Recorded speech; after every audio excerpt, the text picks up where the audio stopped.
ইরানের সর্বোচ্চ নেতা আয়াতুল্লাহ আলী খামেনি ইরানের রেভলিউশনারি গার্ডস এর সর্বোচ্চ পরিষদের কাছে যুদ্ধকালীন ক্ষমতা হস্তান্তর করেছেন। একাধিক নির্ভরযোগ্য সূত্রের বরাতে এই তথ্য জানিয়েছেন ইরান ইন্টারন্যাশনাল।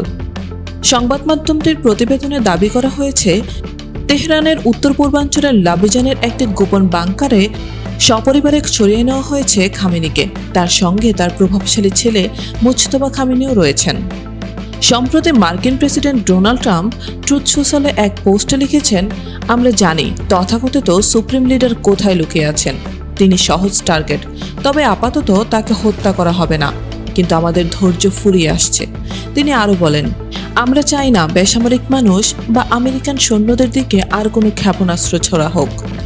বিশেষজ্ঞদের মতে ক্ষমতা হস্তান্তরের এই পদক্ষেপ একটি সম্ভাব্য প্রিএমপ্টিভ ট্রান্সফার অফ অথরিটি, যার মাধ্যমে যুদ্ধ চলাকালীন পরিস্থিতিতে কমান্ড কাঠামো অক্ষুণ্ণ রাখা যাবে যদি খামেনি নিহতও হন। ইসরায়েল ইরান চলমান সংঘাতের অষ্টম দিনে উভয় পক্ষ একাধিক হামলা ও পাল্টা হামলা জড়িয়েছে। ইসরায়েলের একাধিক আক্রমণে ইরানের সামরিক ও পারমাণবিক স্থাপনায় বড় ক্ষয়ক্ষতি হয়েছে এবং পাল্টা জবাবে ইরানও ব্যাপক ক্ষেপণাস্ত্র হামলা চালাচ্ছে। শুক্রবার ইরানের প্রেসিডেন্ট মাসুদ পেশেশকিয়ান ইসরায়েলের বিরুদ্ধে হুঁশিয়ারি দিয়ে বলেছেন, ইসরায়েল যদি হামলা অব্যাহত রাখে তাহলে ইরান আগের চেয়ে আরও কঠোর প্রতিক্রিয়া জানাবে।